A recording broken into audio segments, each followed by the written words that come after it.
Hello, is anyone there?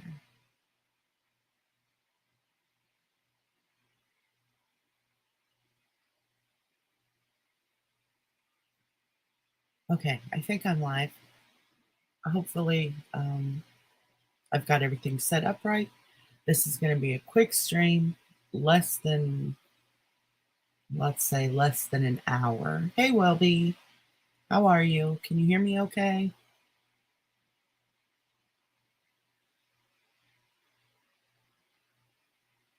My goal is half an hour though, because I want to, I want to be live and I want to see people and everything, but also at the same time, I'm really just focusing on having a happy holiday season. So, okay, you hear me all right. All right, great. Okay, so the things that have been on my mind for the past almost a week, because hey, sugar, um, Dexter was last Sunday, of course, and tomorrow will be a new season or a new episode. And so I'm almost a week late on this, but I want to keep up with how I think Dexter's going and see how everyone else feels about that. Then I'm going to talk about the series called The Great. It's on Hulu, and I had never heard anything of it before, so I don't know if other people are watching it, but I want to talk about that. I also want to talk about the Thanksgiving holiday and how that was for everyone, and then about Stephen Sondheim. So I've put all of these in my title to remind me what I'm going to talk about. I'm going to start first with Thanksgiving. I hope everyone had a wonderful Thanksgiving. I hope that you got to spend time with your family and with your friends, and maybe even among strangers. Um, we did Thanksgiving dinner here at our house, like we usually do. And I did all the cooking because that's what I like to do. I don't like anyone else in my kitchen while I'm cooking it. I like to have my own space, my own timeline, what I'm cooking, when I'm cooking, how I'm cooking, all of that. So I cooked a huge meal. Not as much stuff as usual. Usually I do a lot of extra stuff. But this time we only had 8 of us, and 2 of those were children, so of course they don't eat very much. But so 6 adults and 2 children. And let's see, I made a 13-pound ham or 13-pound turkey, about a 10-pound ham. I glazed it. It was wonderful. We had mashed potatoes and turkey gravy and green beans with onions in them and cornbread casserole, which it was the first year that I've made cornbread casserole. It was very good. I also made stuffing, which was yum, yum, yummy.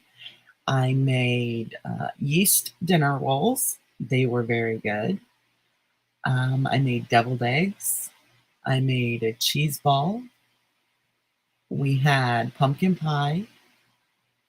We had, let's see, what else? I was going to make chocolate pie as well, but I didn't get to the chocolate pie, so I left it off. Um, we'll have chocolate pie definitely for Christmas. And at Christmas, we'll also have homemade noodles, which I love. I normally make those at Thanksgiving, but I didn't feel like making a big old floury mess everywhere this Thanksgiving.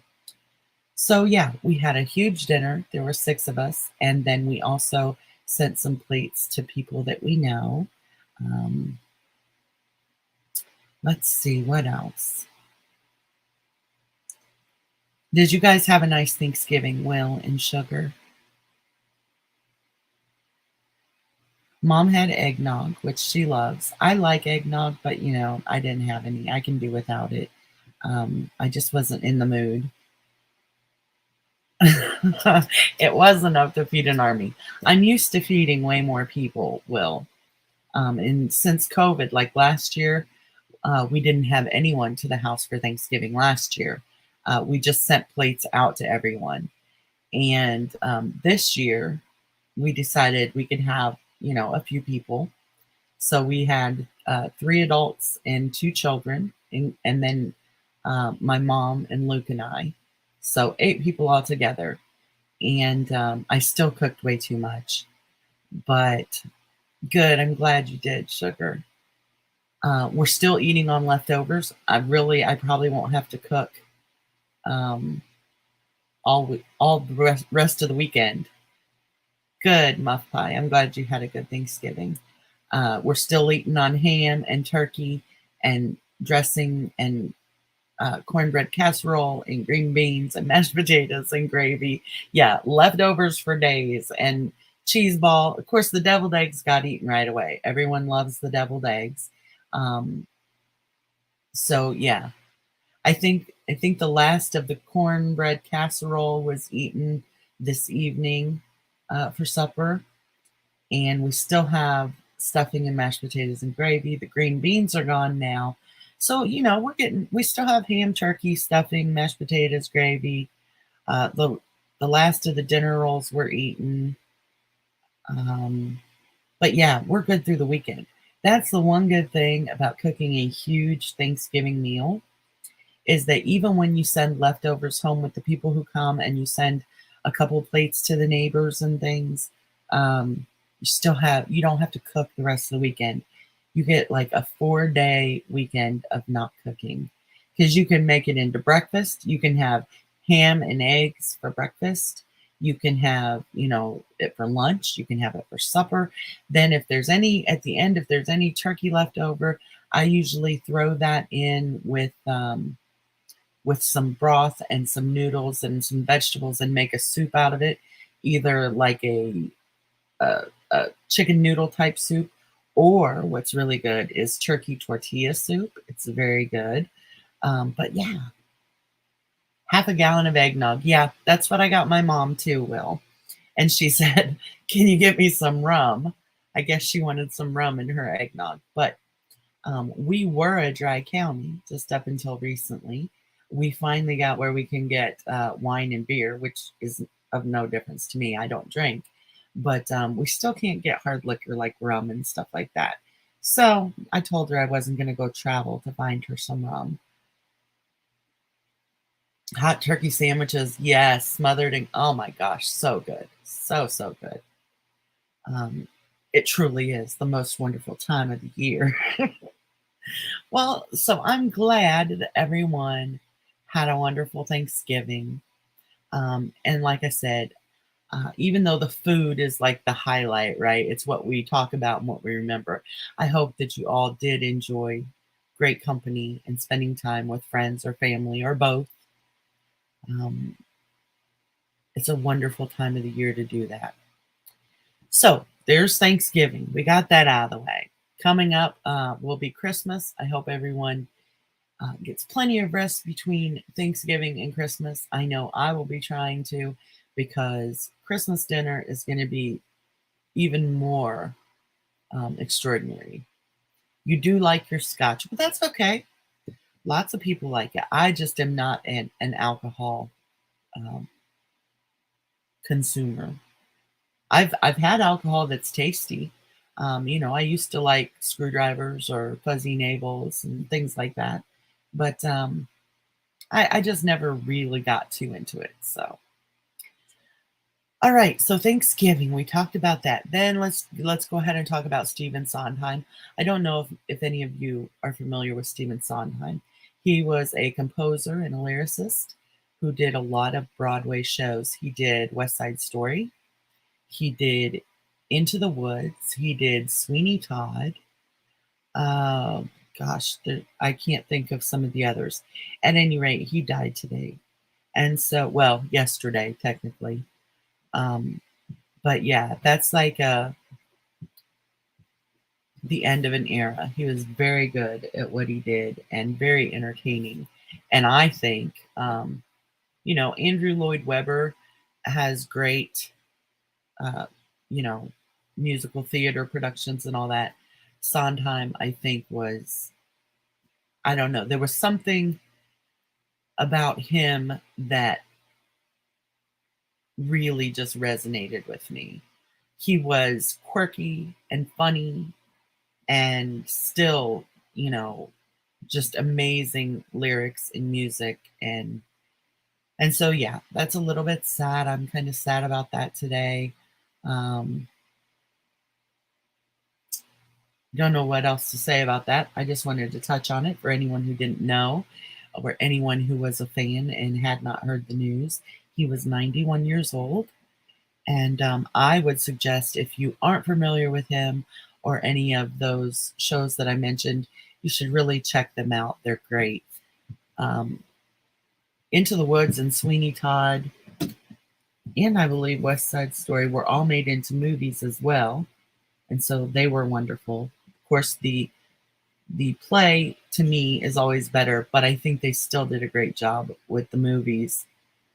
So check those out if you haven't. Okay, now we're going to go to Dexter. Sugar, are you still watching Dexter? Um, the first time I watched this third episode, I enjoyed it. The second time I watched through it, I got really mad. And I'll have to explain why. Okay, so just watching it the first time, it was good.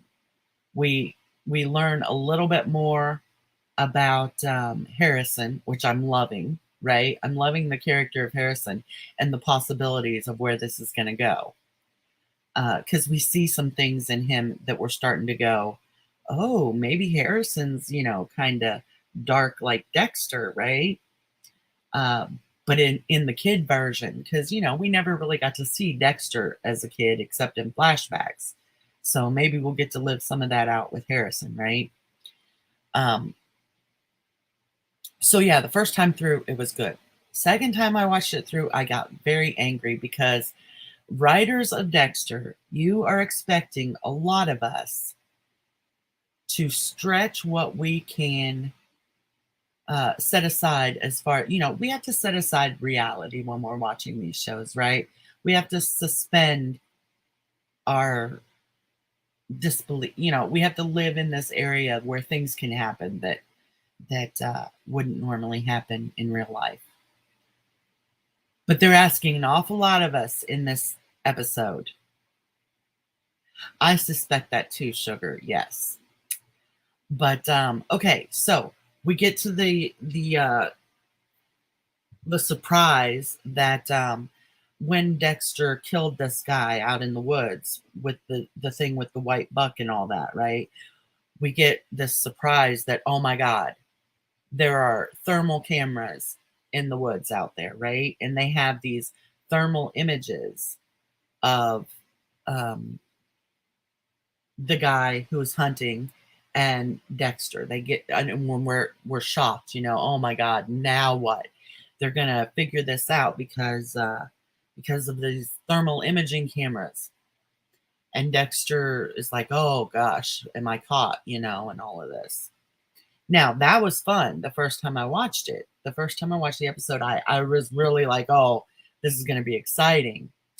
But and they do throw in a little thing where the guy from the reservation, he says, these aren't criminal cameras to catch criminals. These are hunting cameras and stuff to check on the wildlife in the area and all that. So there are going to be gaps in the coverage of these cameras and everything. So that explains, why they don't see the whole thing where the shooting occurred and all that. But now we've got Dexter running back out into the wilderness, and he's taking the guy's hunting vest, and he's running all over the woods with it, and he's making the scent for the dogs and all of this so that they follow a wrong scent. Where are the fucking cameras? I mean, how many times has Dexter been out in those woods since he killed the guy, right? And no one has any more footage, and he's running around swinging this vest around and running it through the ground. What, these cameras maybe are only turned on when one of the people back on the reservation is powering an exercise bike to run the power to the cameras, and they only do that every third Thursday of the month from 2 to 6 or something. Come on, Sugar, am I right here?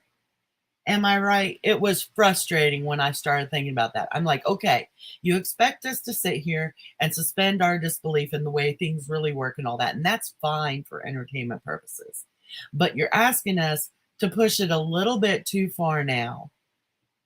You are not writing for the thinking man right now. Okay. Because if Dexter knows that there are cameras out there and he doesn't know where all the cameras are, what the heck is he doing running around out there in the woods after he knows there are cameras, placing these false trails of scent? It's ridiculous. Like, I can only, you know, bite off so much before I'm like, all right, writers, you've got to do better. Right, where's the camera at the fireplace you put the body? Right. Now, I am all for getting into a story. And yes, we can set things aside and we can set logic aside and we can set reason aside and we can live in fantasy world, right? But you're starting to really push the limits of what I'm going to be able to accept here. Yeah, exactly. So I got a little upset the second time I went through. Now, the first time I went through, there was something about it that was bothering me, but I wasn't thinking that deep because, the first time you watch the episode, you're watching it to find out what happens. The second time I watched the episode, I'm watching it for secret clues and red herrings and background people and stuff like that. I want to take in the whole story. The first time is pure entertainment the first time I watch it. The second time, I'm looking at it with a little more skepticism. I'm looking for whose eyes are shifty when someone else is talking, things like that. So maybe I ruined it for myself by watching it a second time. Maybe if the writers don't up their game, I'm going to have to just go back to watching each episode only once for pure entertainment. But I always like delving into Dexter a little deeper because you see so many things going on in at least in the first series of Dexter, where he was actually Dexter. When you watch things back, you're like, oh, look, and then this happens later, and I saw that now, and stuff like that. As if he went and looked for all the cameras in the woods. Right. Exactly, sugar. Exactly. Um, so if the writers are going to do shit like that, I may just have to watch it once, take it for what it is, let it be just pure entertainment, no other value to it other than just being entertained in the moment and then letting it go. But I always liked Dexter for so much more than that. For going back and watching and seeing people in the background, like while someone else is talking, noticing the people in the background who are hearing what they're saying that they don't know are there, or things like that. So, anyway, you got to make up my mind. And while I'm at it, are we going to keep calling the show Dexter or are we going to call it Jim? Because this whole Jim thing, I'm kind of over it. Like, I can understand that he can't let everyone know that he's Dexter Morgan, because Dexter Morgan is technically dead. But everyone's running around calling him Jim, and that's okay. But I don't know. It's just I can't really put my finger on why it's bugging me. But I need him to be Dexter again. Like, this whole Jim thing. Either we need to call the show Jim, which would be a little amusing, I'll admit. Yeah, I think he's going to have to stay Dexter. I don't think a show called Jim is going to. Hey, Mary, how you doing? Now, Sugar, who do we think this guy is that was chasing down that young girl that got locked in the motel? We have several clues. Jim is so not him. That's right. Um, we have clues because we know that is her name Angie? I think her name's Angie, the cop. Uh, She sent the girl, she said, "A friend of mine has a place." So it would have to be a friend of hers, someone she knows. Maybe not a friend in the sense that they're friendly, but that she knows him, right? And she thinks he's a good guy. Yeah, see, when I was looking at him in that face mask, Sugar, I was thinking that that's whose eyes he had. I was thinking he could be the guy that Dexter killed's dad, but he's too big. And when they were showing the guy's hands weren't that big. Plus, when that guy stopped to help Harrison and his girlfriend, I know that's not his girlfriend, but his friend, that's the girl. I can't think of her name. Um, he had the same music playing in his SUV as was playing. Yeah, exactly, Sugar. Yeah. So yeah, that's who I'm thinking it is too. I think that's a little bit too obvious though. It kind of sucked because like from the very first moment we knew of this, I'm like, that's the guy.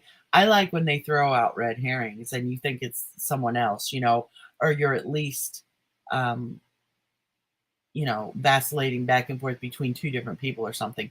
But I think they've made it pretty clear that it's him. The other thing I loved was the curly headed guy who's the lab tech that came out to the crime scene.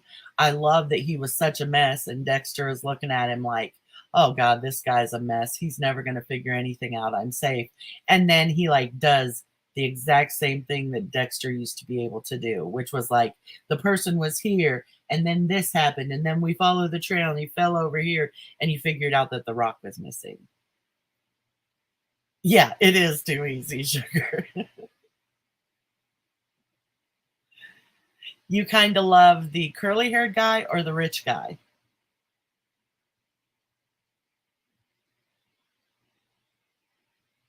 I kind of love the curly haired guy. I think so too, and I want so badly to see Dexter work in the forensics again. You know, it would be so cool if somehow Dexter and that guy hook up. Yes, the curly haired guy, love him. I would love to see he and Dexter hook up secretly and like work this shit out with things. Yep.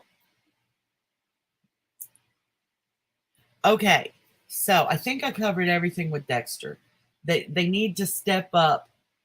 I mean, I know that it's not real life, right?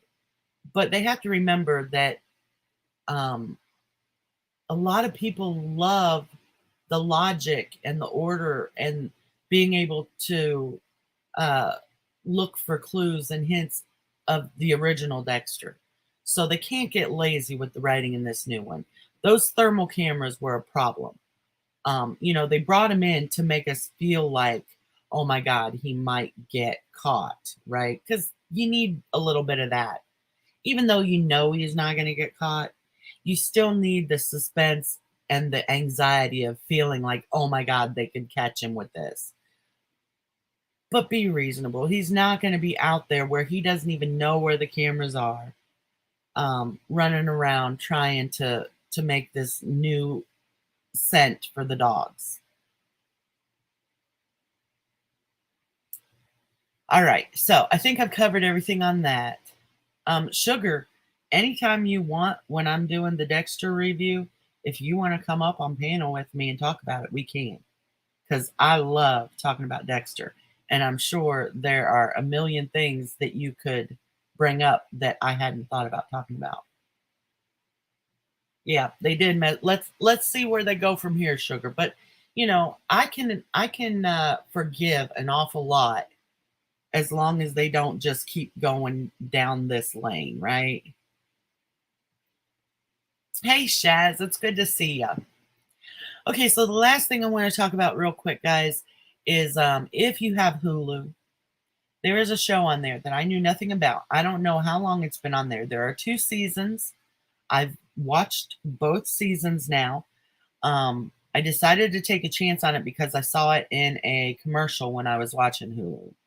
It's called The Great, okay?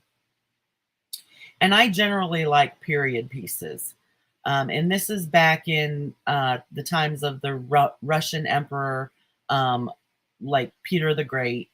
And this is based on like his, it's not factual, okay, but it's based on that time and what was going on. And his son Peter, um, who marries Catherine, who ends up being Catherine the Great. At any rate, it's a very, very funny show if you like dark comedy. If you don't like dark comedy, you're not going to get it. It's probably going to offend you. And oh no, you've got storm damage. That's awful, Shaz. Hulu, sugar. It's on Hulu. Um, and it is so good. I didn't think I was gonna like it because at first it's very quirky and it was almost a little offensive to me. I'm just gonna put that out there because I was just like, oh my God, this is a little bit offensive. But I can handle being a little offended if it's also entertaining, okay? And it is very entertaining. Um, ugh, I don't even know. I don't want to give it away for people who haven't watched it yet. Oh my gosh, sugar! I need to give you my password so you can watch it. If I could, I would. Um, but it's the one thing that was the hardest for me to get over when I first started watching it was that it's based in Russia. Catherine is German. She comes from Germany to marry Peter the Great's son, the new emperor, Peter, who doesn't know what his, name is going to be, his moniker. He's just Peter, Emperor Peter at this point. When you have a dad whose name is Peter the Great, where do you go from there? But anyway, Catherine comes from Germany to Russia to marry Peter so that she becomes empress. And okay, so she's German. He's Russian. Everyone in the court and in his castle is German, and they all have English accents. This was very hard for me to get over because I'm like, okay, again, I can, suspend reality and all that, but we're talking about very distinct accents, German and Russian. They would be very distinct accents, yet everyone speaks very posh English. So, but I got over that really quickly, no problem. And it's funny. Oh my gosh, it's so dark. But so, I mean, if you enjoy dark wit and humor, you will love it. Um, Peter is just, he's just the worst. He is the worst person ever. I don't want to, like I said, I don't want to ruin it for people who are going to watch it and haven't seen it yet. But he is just very arrogant, very not self-aware at all. Like he gets he gets her a bear. He gets Catherine a bear for a wedding gift. And she like falls in love with the bear and all of this. And he just I can't even he just one night at a party shoots the bear in front of her. And he's just like, no big deal. Um, he's just the worst person ever, yet somehow he's endearing. And it's really good. And it's all about the line between love and hate. And he doesn't like her, and she's in love with him because she has this idealized notion of what love is when she goes there, and he's going to be her great emperor and she's going to be the empress and all this stuff. And she's just a kid. And then she can't stand him. Then they're trying to kill each other. Then he's in love with her because the more mean she gets as she loses her delusions of what marriage and love and being royalty is all about, she wants to kill him. She wants to throw him off the throne. She wants to do a coup. She gets people on her side. It's just hilarious. And like I said, there's only 2 seasons of it up so far. I had not heard a thing about it until I saw the commercial for it. So I don't know, maybe people are talking about it somewhere where I'm not around, or I've missed out, but I don't know why it hasn't had more sensation than it has. Maybe I just missed it. It's called The Great, and it's really good, really funny. And there's so much, while there's blatant like dark humor, like shooting the bear and stuff and all and stuff like that, there are also so many subtle humor things that happen if you really watch it and really pay attention. And the the real hilarity of the show is in the subtleties. Sugar, you have to. And then we have to talk about this show too on a regular basis. Even though I've watched both seasons of it already, I'm going to go back and watch through again because I know there are probably a million little subtleties that I've missed. It's on Amazon Prime and YouTube too, Shaz. Cool. Shaz says that in the UK it's on Amazon Prime and YouTube. So when you guys start watching it, let me know and we will discuss it episode by episode if you want. Because it's very, very witty and humorous. And even on some occasions, it's a little bit educational. Even though it's not all true. I mean, you're not gonna get a big education from it. But I have looked up some of the things from it to see, what was going on in that time and with these people. And it's fun. You don't have Prime either? Oh no, sugar. Apple TV and Google Play Video too. Shaz is finding everywhere where you can find it. We do, sugar. We definitely need to get more people to watch Dexter.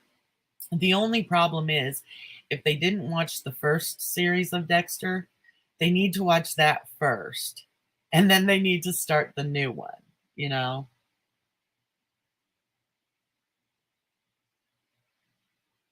So yeah, I definitely would suggest you watch The Great. Um, okay, Shaz, good. And then we'll have like a weekly rundown of Dexter and The Great if you guys start watching that one. So, and I love period pieces. I love the mix of wardrobe from like that would be back in that time, but they also mix it with like current styles too. It's pretty neat. Especially like their outfits when they're out jogging in the woods and stuff. Uh I've noticed that those have more of a modern take on them. That's kind of cool. We'll just make a group about these shows that we like, and every week we can get together and talk about them.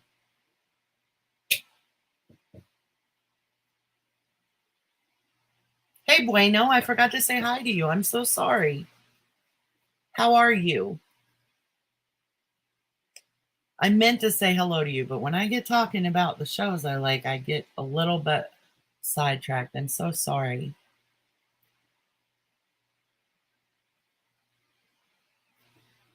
Okay, well, I think that's everything I was going to talk about. So, yeah, sugar's in. Everyone get caught up on Dexter. Start watching The Great. You can come up on panel when we talk about them. We can talk about them in chat. It doesn't matter, however you want to do it. I just like talking about little things I notice and what I think, about something that happened, or where I think they make mistakes in what they do. Hi, Janie. I'm fine. I'm just listening. Oh, breakfast time. Yum. Yeah, there's a new series. The first Dexter was what? Was it 7 or 8 seasons? But now there's Dexter New Blood. What was the place where he put the body? The place under that's at his house, sugar. That's right outside his cabin at the bonfire where they set up the search efforts and the rescue tables and all that. He's right under them in front of his house. Hey, Jakey Poo.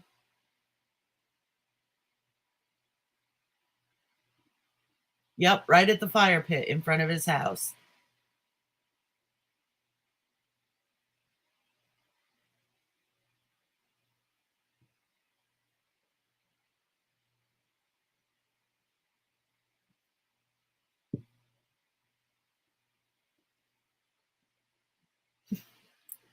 I was just thinking about some of the funny stuff in the grate that I would like to say them, but you wouldn't know what I was talking about because you haven't seen it yet, and I don't want to ruin it for you.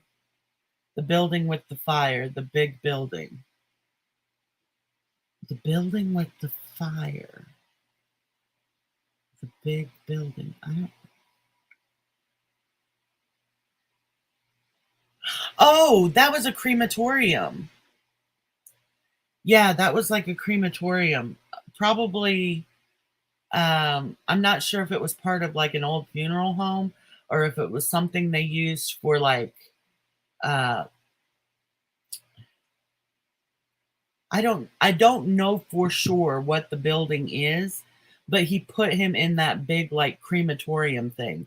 And then his ashes were coming out of the top and coming down like snow when he was talking to his dad.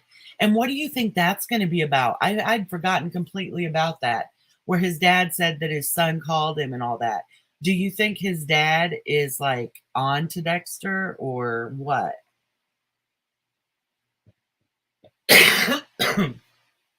Because clearly his dad must be up to something evil, right?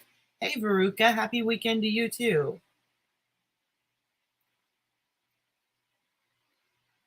But yeah, it was some kind of incinerator or crematorium or something. I don't know if it did or not, Sugar, but we can assume that the cameras are only on when someone's riding their exercise bike the third Thursday of the month between the hours of 2 and 6. Those cameras must just be uh, a second thought. They think the dad is the one playing human hunting.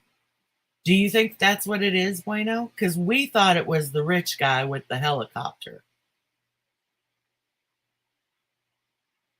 They think the dad is the one playing human hunting on the YouTube video I watched.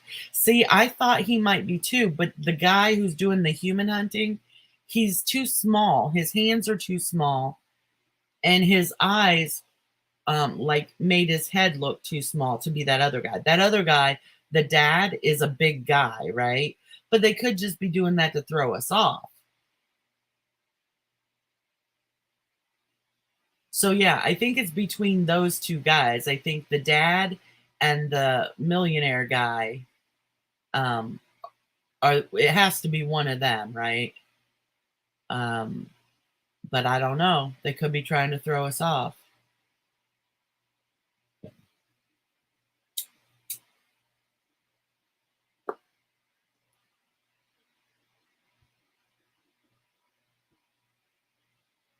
Yeah, he has all that set up somewhere. I don't know. I'm interested to see why the dad is saying that he talked to his son and his son is alive and where that's going to head. What's he trying to pull? Right, Sugar. I didn't even think about that. Cuz yeah, in the first series there was that guy the reverend guy who was saving all the blood. Ugh. Well, that guy wasn't even real, remember? He was like Travis's dark passenger. He had killed the professor guy and he was in the freezer the whole time.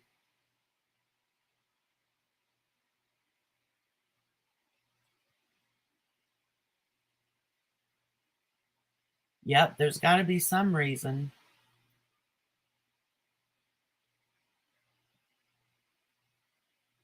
But I know that between us, all of us, Bueno and you and me and anyone else in here who's watching Dexter, we'll figure it out. We'll save them.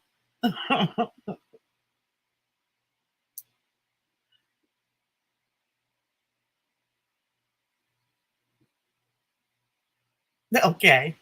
All right, sugar. All right, guys, I'm going to let you go. But yes, if you have Hulu or any of the other UK mediums that Shaz, I think it was, said Prime and all that other stuff, check out The Great. It's just called The Great. It's wonderful. Also, catch up on Dexter. If you need to go watch the whole first series, do that. It's 7 or 8 seasons, I forget. And then start the new one, the new season, Dexter New Blood. Uh, and we can all meet back here in about another week to talk about the next episode, which will be out Sunday morning, the next episode of Dexter. The Great already has 2 seasons up. Let's hope they're going to do a third season because I'm really digging it. So, all right. I love you guys and have a wonderful weekend. I will talk to y'all soon. Have the weekend you deserve and the day and the night you deserve. Make it a good one. Bye bye.